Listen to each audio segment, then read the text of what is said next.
comprendre parole là.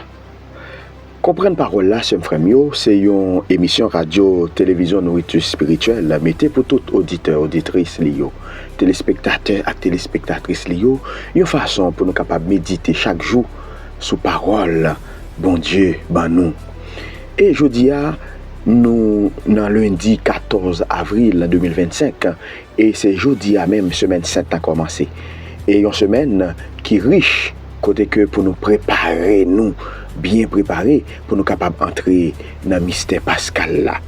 Non, jeudi, lundi et 14 avril, ça, c'est un frère, l'église qui c'est maman nous, lui proposer nous, première lecture là, dans le livre prophète Isaïe, chapitre 42, les versets 7 à 1 à 7, et l'a aidé nous méditer tout dans psaume 26, et l'évangile là, qui c'est parole, bon Dieu, même, parole Jésus, même, nous joignons dans Jean 12, verset 1 à 11.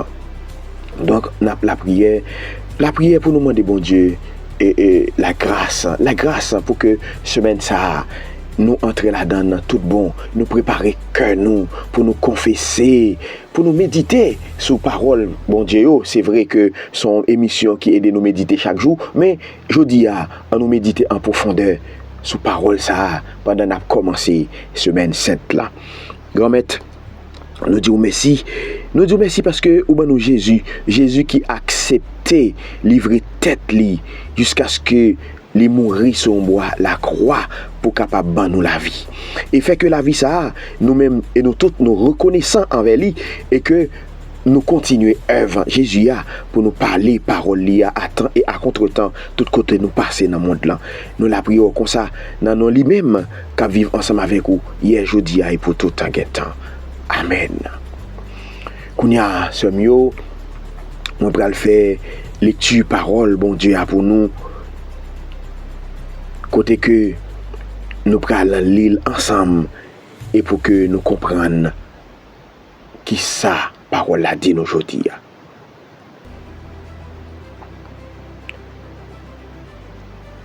Lecture du livre du prophète Isaïe.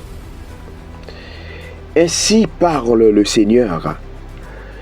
Voici mon serviteur que je soutiens, mon élu qui a toute ma faveur. J'ai fait reposer sur lui mon esprit. Aux nations, ils proclameront le droit. Il ne criera pas, il ne haussera pas le ton, il ne fera pas entendre sa voix au dehors.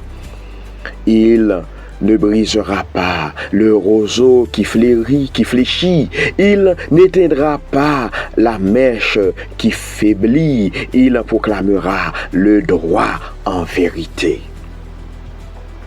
Il ne faiblira pas, il ne flétrira pas jusqu'à ce qu'il établisse le droit sur la terre et que les îles lointaines aspirent à recevoir ses lois. Ainsi parle Dieu, le Seigneur, qui crée les cieux et les déploie, qui affermit la terre et ce qu'elle produit. Il donne le souffle au peuple qui l'habite et l'esprit à ceux qui la parcourent. Moi, le Seigneur, je t'ai appelé selon la justice, je t'ai saisi car par la main, je te façonne, je fais de toi l'alliance du peuple, la lumière des nations.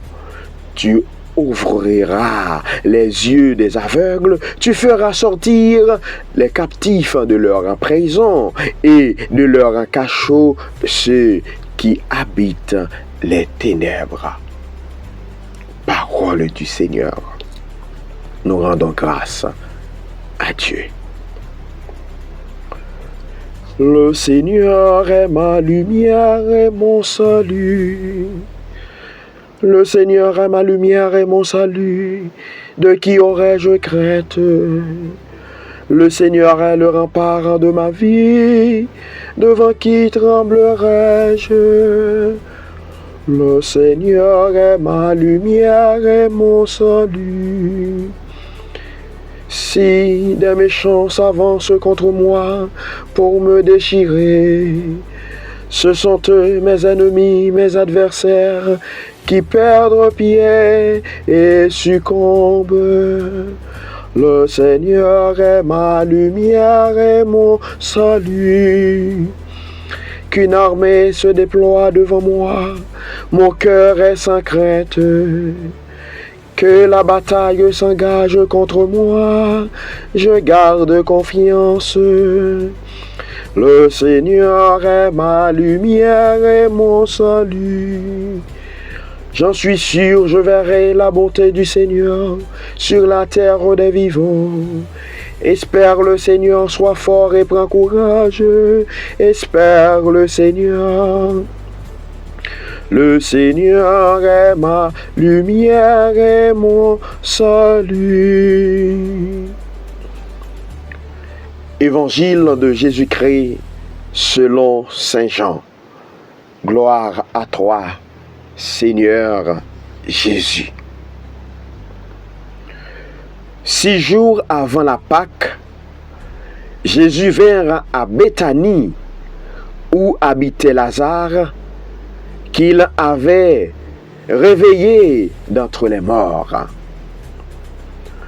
On donna un repas en l'honneur de Jésus. Marthe faisait le service. Lazare était parmi les convives avec Jésus. Or, Marie avait pris une livre de parfum très pur et de très grande valeur. Elle en versa le parfum sur les pieds de Jésus, qu'elle essuya avec ses cheveux. La maison fut remplie de l'odeur du parfum. Judas Iscariote, l'un de ses disciples, celui qui allait le livrer, dit alors: pourquoi n'a-t-on pas vendu ce parfum pour 300 pièces d'argent que l'on aurait donné à des pauvres? Il parla ainsi, non par souci des pauvres, mais parce que c'était un voleur. Comme il tenait la bourse commune, il prenait ce que l'on y mettait. Jésus lui dit: laisse-la observer cet usage en vue du jour de mon ensevelissement des pauvres. Vous en aurez toujours avec vous. Moi, vous ne n'aurez pas toujours. Or, une grande foule de Juifs apprit que Jésus était là, et ils arrivèrent non seulement à cause de Jésus, mais aussi pour voir ce Lazare qui avait réveillé d'entre les morts. Les grands prêtres décidèrent alors de tuer aussi Lazare, parce que beaucoup de Juifs, à cause de Jésus, s'en allaient et croyaient en Jésus. Acclamons la parole de Dieu. Louange à toi, Seigneur en Jésus. Maintenant, frère Samuel, le moment est venu pour écouter notre Papa Benoît XVI, qui nous donne un enseignement sur ce passage de l'évangile que nous venons de lire. Prenons le temps de bien regarder la scène. Il s'agit non pas de larmes versées par une pécheresse pour en pleurer ses fautes, mais bien d'une onction. Ce geste est loin d'être anodin. Ce fut un geste d'amour envers Jésus, mais aussi un signe pour les disciples, car Jésus en profite pour les avertir encore une fois de sa fin prochaine. Marie, sœur de Marthe, ne savait pas même elle-même la puissance du geste qu'elle venait d'accomplir. Elle a simplement suivi l'élan de son cœur. Puissions-nous apprendre d'elle cette leçon de savoir imposer des gestes d'amour envers Dieu, d'amour indépendamment du regard d'autrui, indépendamment des commentaires d'autrui. Et Jésus, aucun acte d'amour n'est perdu. Et Jésus, tout est grâce.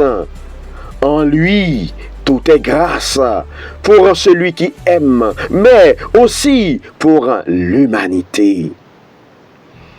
Nous ne pouvons mesurer l'importance des élans d'amour que nous avons envers Dieu. Mais ce qui est sûr, c'est qu'aucun d'eux ne se perd. Contemplons cette femme et apprenons à imiter du plus profond de notre cœur. C'était la réflexion de notre Saint-Père, le Pape Benoît XVI, sur l'évangile de Jean, chapitre 12, les versets 1 à 11. Et maintenant, mes frères et sœurs, c'est le moment qu'on y a pour nous écouter notre frère bien-aimé, le père Étienne Némi, CSSP, un prêtre contemporain, un théologien, qui nous donne une belle homélie sur ce passage que nous venons de lire. Pourquoi n'a-t-on pas vendu ce parfum pour 300 pièces d'argent que l'on aurait donné aux pauvres? Judas, par ces mots, exprime en réalité l'état d'esprit, la mentalité de ceux qui ne donnent que si peu à Dieu, alors qu'ils reçoivent tout de lui. Sommes-nous si différents d'eux? N'y a-t-il pas une limite que nous n'arriverons jamais à franchir dans notre sacrifice pour Jésus? Les parfums les plus précieux de notre vie, ce qui a une grande valeur à nos yeux, ce à quoi nous tenons beaucoup, pour qui les réservons-nous? N'est-ce pas exclusivement à nous-mêmes et à personne d'autre, même pas à Dieu? Derrière ce parfum, Judas voyait l'argent. Entre l'argent et les gens, il a clairement choisi de défendre l'argent. Notons qu'il n'hésitera pas, quelque temps plus tard, à livrer Jésus pour 10 fois moins, c'est-à-dire 30 pièces d'argent. On apprend pourquoi il est si mal à l'aise de voir une personne qui préfère les gens à l'argent, qui préfère l'amitié, la fraternité, la gratitude, la royauté, la personne humaine, Dieu, à l'argent. Et peut-être que, contrairement aux disciples, elle est celle qui avait le mieux compris qui était Jésus et ce qui était venu lui apporter. Et parce qu'elle avait compris la valeur inestimable que représentait Jésus, il n'y avait pas pour elle de don ou de sacrifice assez grand à consentir pour lui. Et peut-être que nous avons du mal à donner suffisamment à Jésus parce que nous ne sommes même pas souvent conscients de ce qu'il nous apporte et de ce qu'il nous donne. Cette semaine sainte sera donc pour nous l'occasion de voir l'énorme différence entre ce qu'il est prêt à sacrifier pour nous, sa propre vie, et le peu que nous hésitons même souvent à lui concéder. Dans la vie, il y a des choses qui n'ont pas de prix.